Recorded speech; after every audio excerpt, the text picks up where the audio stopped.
Kita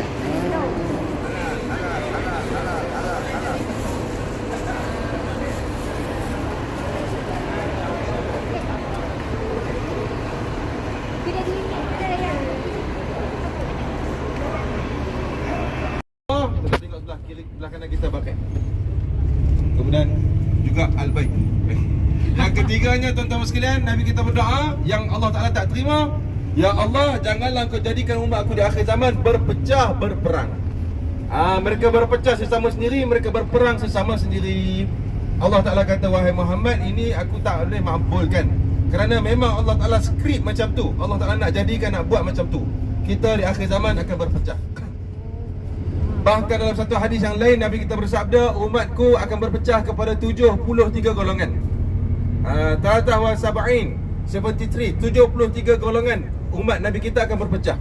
Semua masuk neraka kecuali satu sahaja golongan.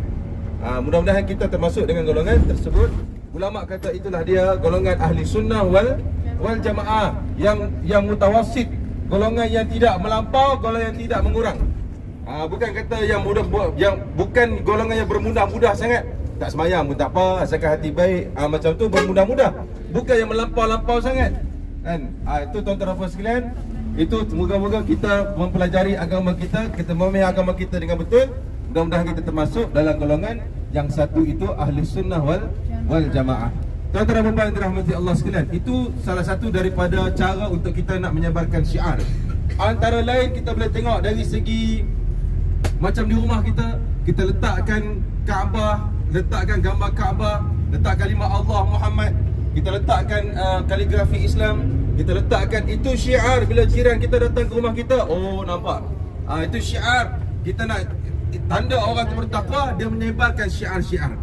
Azan syiar, solat fardu berjemaah syiar. Bila kita berjalan ramai-ramai, berjalan kaki beramai-ramai ke masjid, kita orang bukan Islam akan tengok kita ni sebagai satu agama yang satu padu, agama yang gah. Itu semua syiar. Antara lain syiar macam pakai serban, contoh al-imamah tajul mukmin.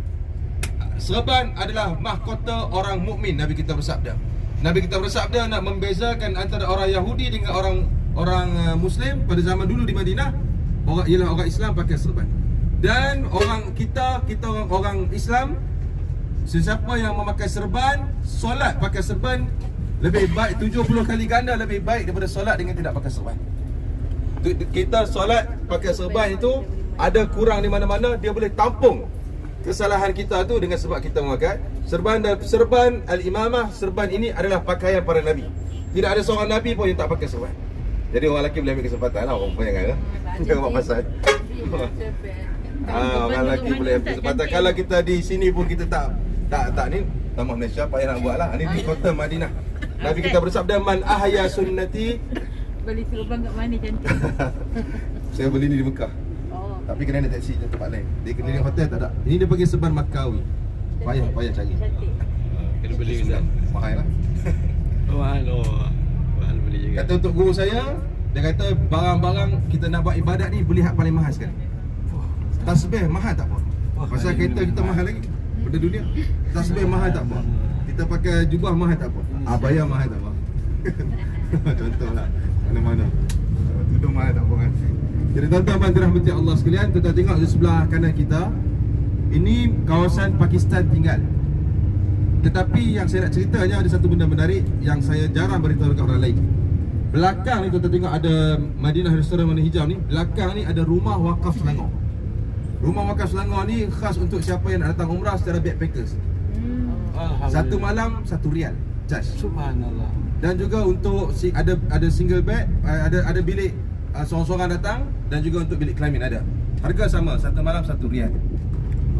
Tengok dia bukan jauh mana dengan Masjid Nabawi, dia bukan dalam 500 meter lah. Padan lah backpackers kan. Satu malam RM1 pula.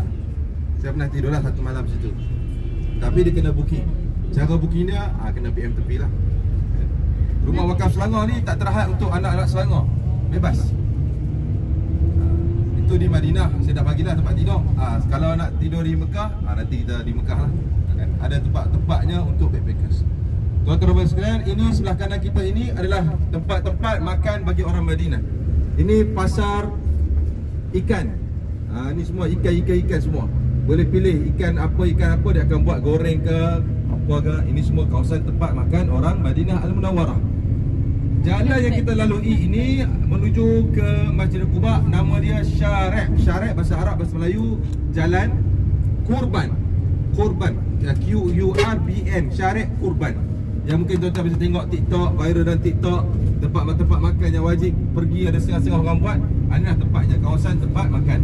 Ada rezeki mudah-mudahan, nanti saya bawa, saya ajak tuan-tuan. Kalau tak pergi makan pun, kita tengok jalan-jalan sini, tengok suasana Madinah Al-Munawwarah. Tuan-tuan dirahmati Allah sekalian, Allah Ta'ala berfirman, la masjidan ussisa 'ala taqwa min awwal yawmin ahaqqu an taquma fihi. Masjid Quba itu diasaskan di atas dasar takwa. Kemudian Allah Ta'ala kata lagi, ahaqqu an taquma fihi, yang patut kamu sembahyang di dalamnya.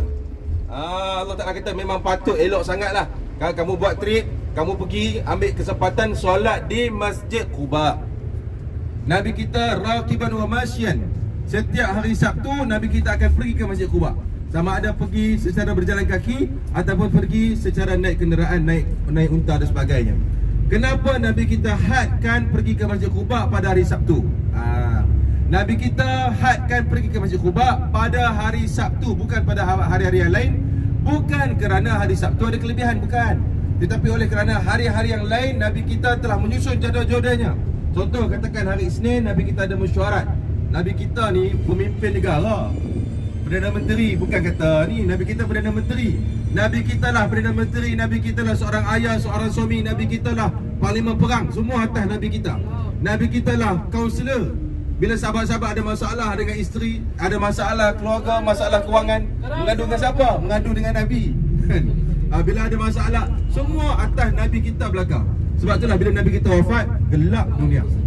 Bila Nabi kita wafat, umat Islam kehilangan tempat mengadu. Sahabat-sahabat menangis macam meninggalnya seorang ibu.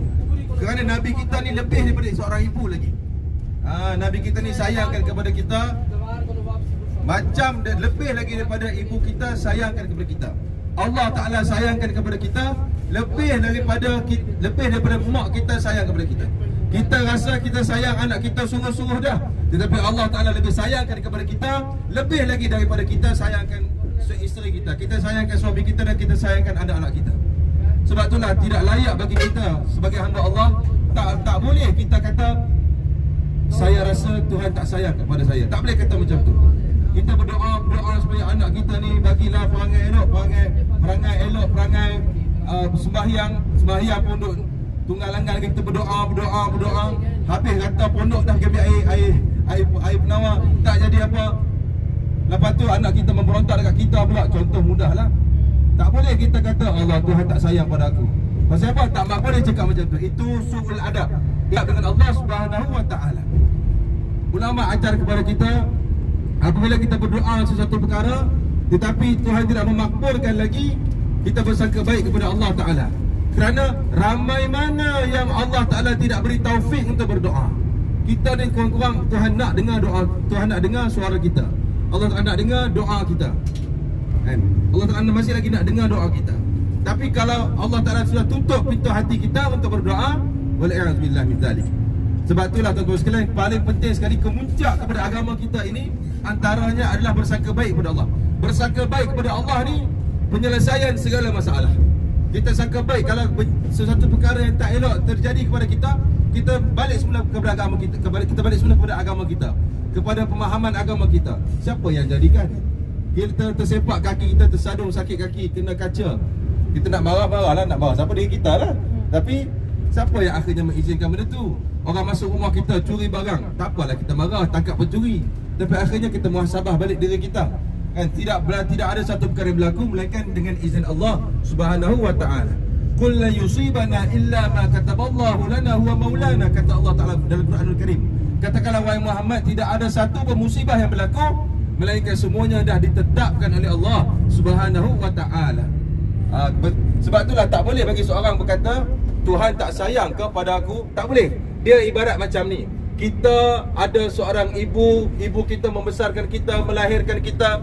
Tiba-tiba bila kita dah besar, kita tanya pada mak kita, Mak tak sayang kepada saya ke? Tak layak bagi seorang anak tanya kepada ibunya begitu. Kerana apa? Kamu tak nampak lagi ke selama ni? Mungkin ibu kita, ayah kita tak sebut kepada kita saya sayang pada kamu. Mungkin dia tak sebut. Tapi kamu tak nampak lagi ke dalil-dalil yang dia sayang kepada kamu? Apa dia? Dia melahirkan kamu, menyusukan kamu, dia memberikan makan, dia memberikan tempat tinggal, dia memberikan pakaian, dia memberikan pelajaran, mengasuh kamu, mendidik kamu. Dah besar, tiba-tiba kita tanya, mak tak sayang pada saya ke? Samalah macam kita dengan Allah Ta'ala. Allah Ta'ala berikan kepada kita segala-galanya ni. Udara yang kita hirup ini, bukan kata udara, mata kita, kelopak mata kita yang mungkin berat dia 5 gram. 5 gram. Mungkin berat kelopak mata kita 5 gram. Kalau Tuhan tarik nikmat kelopak mata kita pagi ni seorang-seorang, susah kita. Bukan tarik nikmat tangan, tarik nikmat kelopak mata. Kelopak mata tak dapat kita nak buka. Teruk kita. Walau benda tu kecil saja, kita dapat macam simple. Makna kata kita tak dapat lagi kah kasih sayang Allah kepada kita? Tengok, bahkan dia yang memberikan kita peluang untuk sampai ke tanah suci Madinah Al-Munawwarah, Mekah Al-Mukarramah.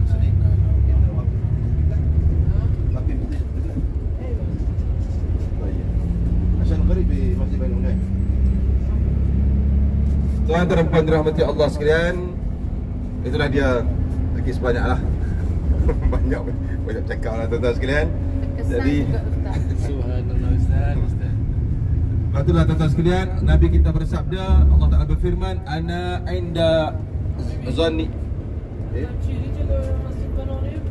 لا بالحافل عشان في مرأة عجوز. طيب بعدين أنا أوكي بالحافل لا Ini my time. Ini my time. Alhamdulillah, driver kita baik. Saya minta dia parking tempat yang strategik. Ni cantik untuk ambil gambar. Semalam tu tak nampak apa. Jadi tuan-tuan, siapa yang main umrah 2-3 mungkin setahun, bukan, main umrah bulan 12 baru-baru ni, bulan 1. Kita sekarang ni bulan 12, bulan 12 dah.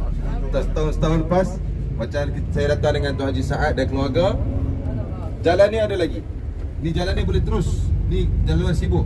Kita tengok sekarang tuan-tuan, dia dah tutup banyak. Dan kemudian sekarang ni Masjid Quba boleh memuatkan 5,000 orang. Dan dalam masa 2-3 tahun lagi dia nak membesarkan sehingga boleh muat 50,000 orang. Jadi tuan-tuan yang datang pada peringkat awal ini, ni kita kata awal jugalah.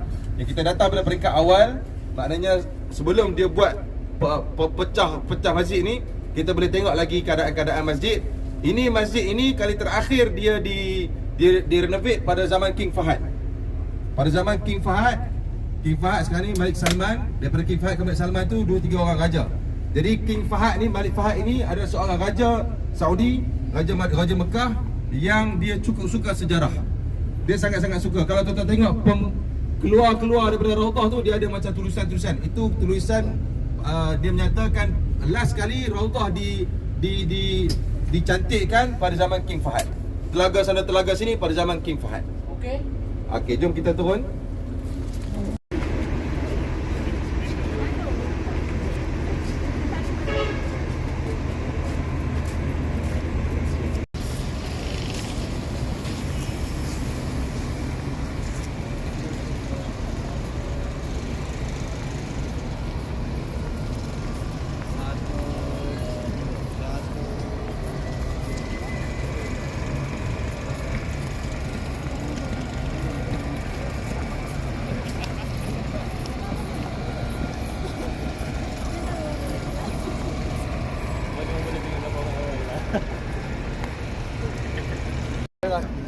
Arah kiblat.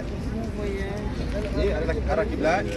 Jadi kubah ni kubah kiblat. Kemudian ini pintu masuk ada lagi. Berbeza dengan pintu masuk kita semalam. Semalam kita masuk pintu 1, kita keluar pintu 2 sebelah dia. Ini pintu lelaki, sinilah masuk, sinilah keluar. Orang perempuan duduk. Orang perempuan depan lagi. Kita masuk yang kemarin lah, depan lagi. Kemudian tuan-tuan sekalian, kita sekarang pukul 8.25 lah lebih kurang. Mungkin dalam 15 minit hingga ke 20 minit. Kita jumpa sebelah di sini, boleh ke? Kita jumpa sebelah di sini. Dan ada satu benda bagi orang lelaki, malah saya tak bagi tahu lah sebab orang ramai. Orang lelaki masuk dalam Masjid Quba, solatlah di saf ketiga belakang imam. hadapan imam, belakang imam. Saf yang ketiga. 1, 2, Imam, 3 Ustaz. saf pertama. 1, 2, 3 ke yang ketiga? Imam 1, 2, 3. Yang ketiga. Depan imam yang ketiga. Imam tak apalah tempat dia. 1, 2, 3 tapi cari betul-betul belakang imam. Kerana bila kita berdiri di situ, kita betul-betul berdiri di bawah kubah. Itu adalah tempat mihrab asal Nabi kita sujud. Mihrab yang kita tengok Masjid Quba sekarang ni mihrab baru. Mihrab yang asal mihrab yang ketiga, saf yang ketiga. Gambar lama dia ada lagi kesan mihrab tu. Itu orang lelaki sajalah. Kita sujud tu tempat Nabi kita sujud. Saf yang ketiga, dia tak tanda. Ni saya ambil pada guru saya, dia tinggal lama di Mekah. Jadi tuan-tuan sekalian, silakanlah, bebas.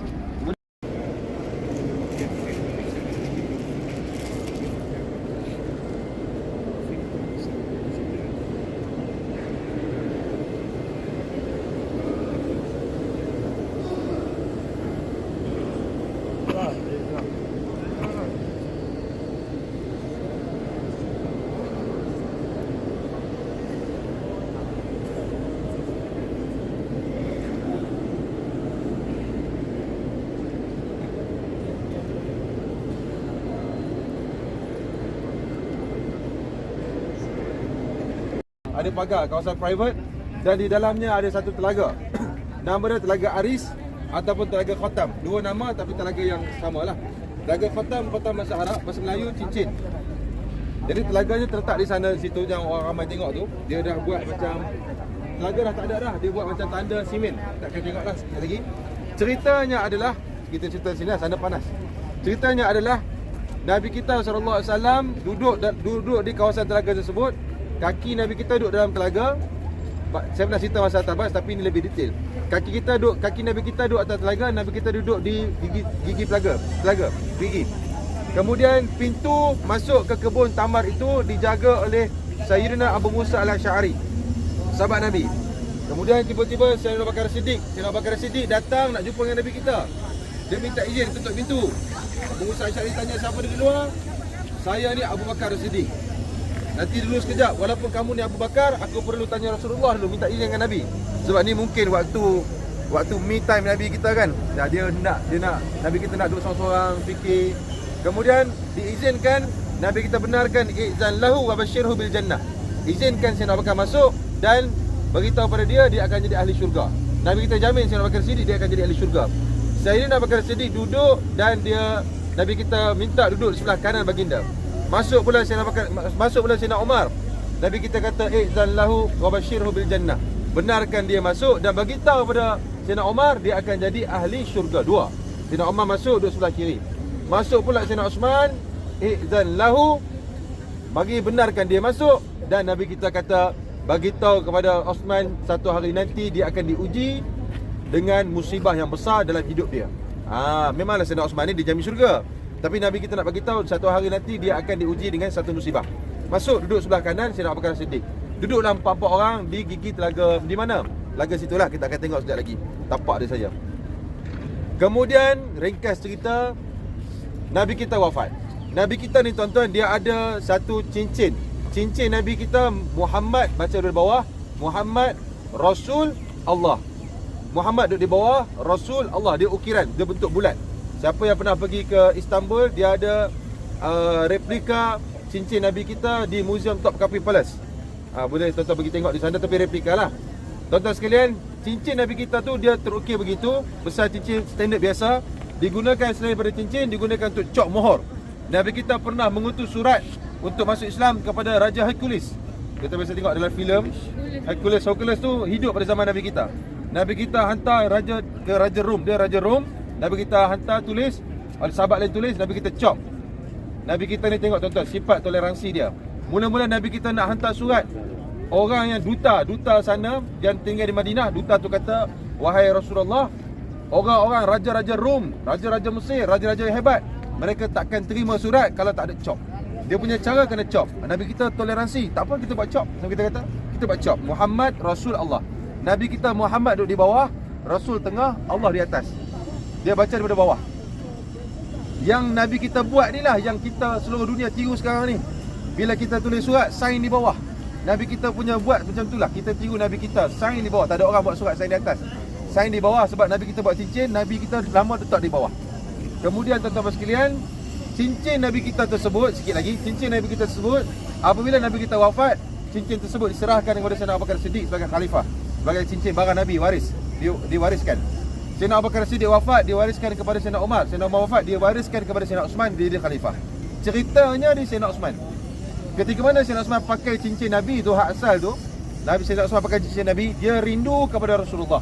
Kemudian Sayyidina Uthman ni dia ada satu jenis perangai dia akan cari tempat-tempat yang dia pernah datang dengan Nabi. Tempat-tempat macam kita dengan suami kita, kenangan-kenangan dulu kan. Ketika dia pun pergi ke salah satu tempat yang dia pergi, Telaga Khatam ataupun Telaga Aris, di sinilah, Masjid Quba di sinilah. Dia duduk tempat yang Nabi duduk, dia tutup pintu, jangan bagi siapa-siapa masuk. Ini dia nak rindu pada Rasulullah. Dia pun cabut cincin, dia main-main cincin Nabi, takdir Allah jatuh cincin tersebut dalam telaga. Bila cincin Nabi, bayangkan cincin Nabi, kalau kita, suami kita bagi khatam jatuh dalam telaga, ya Allah. Ini cincin Nabi jatuh dalam telaga, alamak, tepuk dahi Sayyidina Uthman. Dia khalifah, raja, dia perintahkan orang dia cari, korek gali, pergi. Selama 3 hari 3 malam tak jumpa. Sehinggalah ke hari ini cari tak jumpa dalam telaga. Memang begitu, cari zaman King Fahad, cari zaman King Salman ni, cari tak jumpa, akhirnya ditutup terus telaga ke Telaga Khatam. Telaga ni Nabi kita pernah ludah, Nabi kita pernah minum, Nabi kita pernah mandi dan berwuduk. Air telaga Bi'rul Khatam atau Bi'rul Aris. Jadi ulama kata, jatuhnya cincin Sayyidina Uthman, cincin Nabi kita lah, tapi cincin Sayyidina Uthman jatuhnya ke dalam telaga, itu sebagai isyarat yang Nabi kita pernah sebut dulu. Kamu akan jatuh, kamu akan ditimpa musibah. Jatuhnya cincin Sayyidina Uthman ke dalam telaga, itu menandakan akan jatuhnya kerajaan Sayyidina Uthman. Tuan-tuan tengok dalam sirah Islam, Sayyidina Uthman akhirnya dia difitnah. Sayyidina Uthman ni punya baik, Nabi kita kata malaikat pun malu pada Sayyidina Uthman. Dia pun kena fitnah. Orang kata Sayyidina Uthman gila kuasa, tak mau letak jawatan dan sebagainya. Orang lain tak mau letak jawatan, cerita lain lah. Tapi ni Sayyidina Uthman gila kuasa, tak letak jawatan, akhirnya kena bunuh. Sayyidina Uthman, malaikat pun malu dengan dia, dia pun kena fitnah. Kita petang lagi kan. Tuan-tuan dan sekalian, akhirnya tuan-tuan tengok, itu cerita politik yang ada di Madinah dalam kalangan sahabat. Yang fitnah Sayyidina Uthman pun sahabat juga. Biasalah kawan-kawan ni untuk solat pada waktu subuh sebelum Nabi kita tiba ke Quba. Jalan ini jalan ke Mekah. Nabi kita datang daripada sana, daripada sebelah sana menuju ke Quba. Jadi Masjid Bani Unayf ini terletak berhampiran dengan Masjid Quba sekitar 500 meter sebelum sampai Masjid Quba. Tuan-tuan sekalian, ada satu kisah yang agung, iaitu ada seorang sahabat namanya Talhah ibn Barra. Talhah bin Barra, B-A-R-R-A-K. Talhah bin Barra. Talhah bin Barra ni tuan-tuan sekalian, dia ni orang Bani Unayf, suku kaum Puak Bani Unayf. Dan masa Nabi kita sampai di sekitar kawasan Bani Unayf, Nabi kita nak solat di kawasan sinilah, tempat kita nak tengok ni. Dah sampai dah kot? Sampai dah masjid ni. Sebelum saya lepaskan turun, sebelum saya lepaskan untuk turun, mungkin nak solat, ada yang terbatal wuduk, ambil gambar. Saya nak cerita sedikit. Jadi tuan-tuan sekalian, masjid ini Nabi kita solat subuh, kemudian berlaku satu kisah yang menarik untuk kita dengar. Antara Nabi kita SAW dengan Talhah bin Barra yang ada pengajaran. Tuan-tuan sekalian, Talhah bin Barra ni orang muda, umur dia 18-19 tahun. Semasa Nabi kita sampai di kota Madinah, dia bagi tahu dekat Nabi kita, wahai Rasulullah, saya ni sangat sayang kepada kamu. Ana uhibbuka hubban jamma. Kita mengaji bahasa Arab, hub, ana uhibbuka, saya sayang kepada kamu, itu biasa. Kalau ana uhibbuka hubban jamma, haba alif, jamma jim mim alif, maknanya sayang yang sangat sungguh-sungguh, sayang sampai ke dasar hati, sampai ke lubuk hati, sayang sungguh lah. Nabi kita kata apa kepada dia, wahai Talhah, cerita ni berlaku kita kawasan sini. Wahai Talhah, kalau kamu betul sayang kepada aku, kata Rasulullah, kamu pergi bunuh ayah kamu. Sebab apa? Ayah dia tu banyak mencaci maki Nabi kita, banyak menghina Nabi kita. Talhah pun tak sempat lagi Nabi kita nak habiskan cerita, belum sempat Nabi kita habiskan ayat, dia langsung masuk rumah dia, ambil pedang, cari ayah dia. Kebetulan pada masa tu ayah dia tidak ada dalam rumah. Dia cari, tanya orang, di mana ayah aku nak bunuh dia. Nabi kita tahan, wahai Talhah, kamu nak buat apa tu? Mari sini. Talhah pun datang, kamu nak buat apa wahai Talhah? Wahai Rasulullah, saya nak pergi bunuh ayah saya. Kerana kamu kata kalau saya sayang betul kepada kamu wahai Rasulullah, pergi bunuh ayah. Nabi kita kata, wahai Talha, sesungguhnya aku ini diutuskan bukanlah untuk memutuskan silaturahim. Nabi kita saja nak acah je. Nabi kita saja nak test tengok keimanan Talha macam mana. Betul-betul sayang ke ataupun main-main olok-olok. Maka Nabi kita fahamlah bahawasanya Talha ni memang betul-betul sayang kepada Nabi SAW. Nabi kita pun balas kepada Talha, wahai Talha, saya pun sayang kepada kamu sangat-sangat. Maka tuan-tuan, sikit lagi saya cerita. Talha ni membesar sehinggalah umur dia 26 tahun, 27 tahun. Dia ni meninggal muda. Masa ketika mana dia menderita sakit, tengah nazak, tengah sakit, dia pesan kepada mak dia, wahai mak, kalau aku ni meninggal dunia, saya ni meninggal dunia, jangan panggil Rasulullah datang. Jangan bagi tahu kat Rasulullah. Sedangkan pada Ustaz. Sedangkan pada masa itu Nabi kita SAW pesan kepada keluarganya, wahai ibu Talha, kalau Talha ni nak meninggal sakit teruk, bagi tahu. Dia tinggal kawasan sinilah, ni kawasan asal Bani Unai. Rumah-rumah lama ni. Nabi kita tinggal di mana? Di dalam Raudhah lah, jauh juga. Mak Talha ni akhirnya dia pesan juga, dia bagi tahu juga kepada Rasulullah.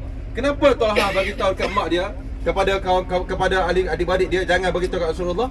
Kerana sayangnya dia kepada Rasulullah SAW. Dia tak nak Rasulullah tahu yang dia sakit. Kalau Nabi tahu dia sakit, Nabi akan datang. Dia tak mau menyusahkan Rasulullah. Dia tak mau keselamatan Rasulullah tu tergugat. Contoh, di Madinah kan ramai orang Yahudi.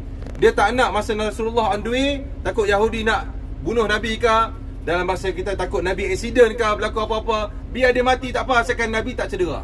Asalkan tidak ada, bukan cedera pun, asalkan tidak ada risiko-risiko pada Rasulullah, kemungkinan nak kena binasa. Itulah dia kesayangan Nabi kita, sayangnya Talha kepada Nabi kita. Sikit lagi akhirnya Talha meninggal dunia. Nabi kita mendatang, Nabi kita marah juga, kenapa tak bagi tahu awal?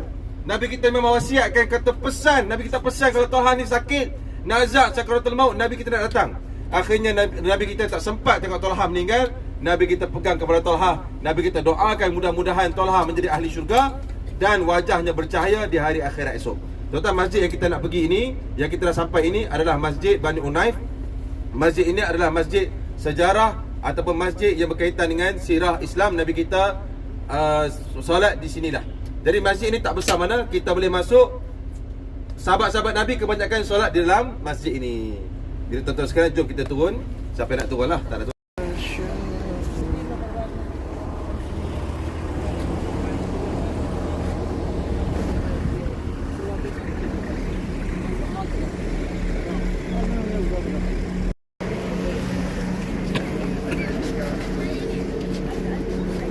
Ini, kita ni Ustaz.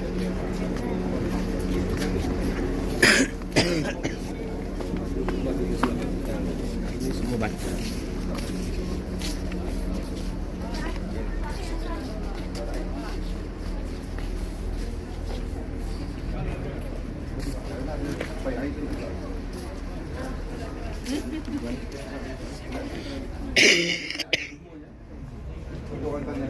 Itu adalah syair yang diungkapkan oleh orang Madinah Al-Munawwarah. Jadi kita ni tuan-tuan sekalian, sebenarnya kalau tuan-tuan perasan, kita pada pagi ini kita menelusuri sirah hijrah Nabi kita.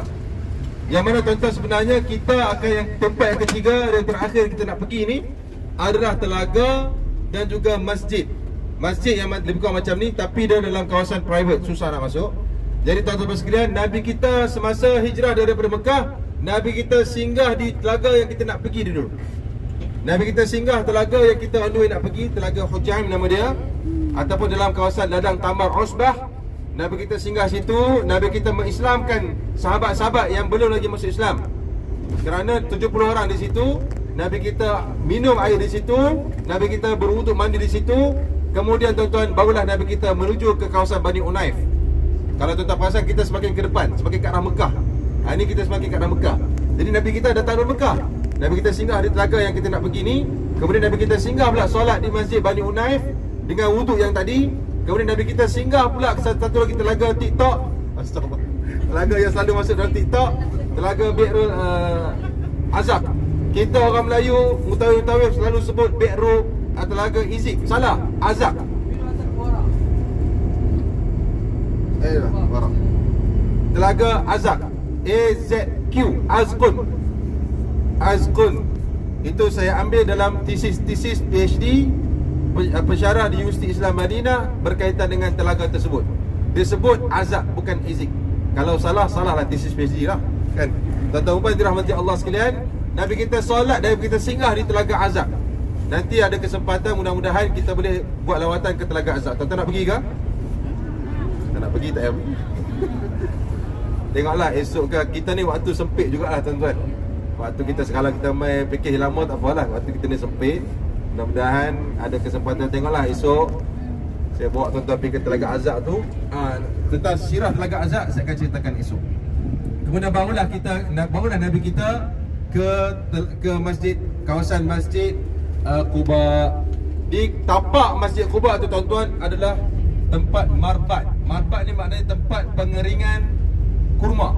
Pengeringan kurma yang dimiliki oleh Kulsum bin Hudain. Kita tengok sebelah kanan kita tu yang ada menara tu. Ini air di Madinah ni datang dari sana lah. Dia kawasan tempat tempat loji pengumpulan air tandas, air hotel dan sebagainya. Hotel pun tempat air, dipanggil bukan kumbahan, rawatan ke macam tu lah. Dalam bahasa Arab dia panggil khazanatul ma'. Jadi tuan-tuan dan puan dirahmati Allah sekalian, InsyaAllah kita sedang menuju ke tempat ketiga dan terakhir pada pagi ini, iaitulah di Telaga dan juga di ladang Tamar Ajuh Aliyah. Jadi tuan-tuan, kita alhamdulillah kita masuk.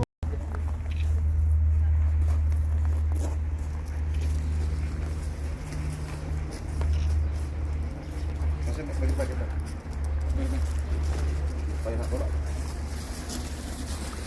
Semua dah ada ke? Ada lagi tak?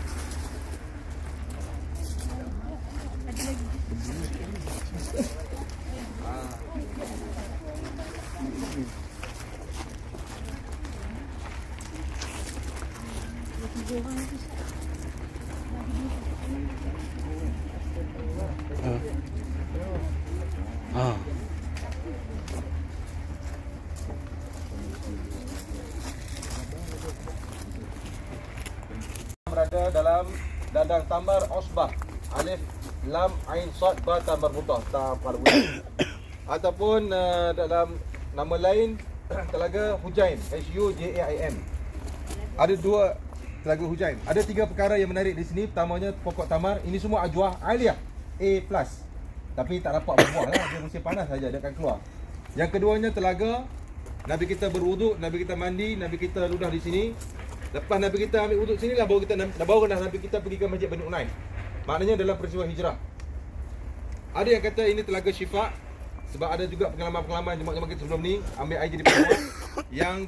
Yang ketiganya adalah masjid. Ini masjid asal. Masjid asal, cuma dia plaster sikit-sikit saja. Masjid, dalam masjid inilah Nabi kita mengajar, Nabi kita sembahyang dan Nabi kita mengislamkan 70 orang sahabat. Dalam kitab tarikh sirah kata 70 orang sahabat. Nama masjid ini namakan sebagai masjid. Masjid ini dinamakan sebagai Masjid At-Taubah ataupun Masjid An-Nur. At-Taubah kerana sahabat-sahabat ramai masuk Islam dalam ni. Sahabat-sahabat yang belum lagi sahabat lah masuk Islam dalam ni. Dan Nabi kita SAW dikatakan pernah mendiami di sini sekejap dalam 1-2 malam sebelum Nabi kita bergerak ke kawasan Masjid At-Taubah. Jadi ini kawasan private, nampak adalah sebaiknya orang-orang dia sedang telefonah, sedang public nak buka telaga. Jadi siapa ada wuduk, bolehlah sembahyang dulu ke sambil-sambil tu. Takat gambar dulu. Jadi kita takat. Abang letak. Lah kat kena pegang. Gigi buka. Kesepadangan air.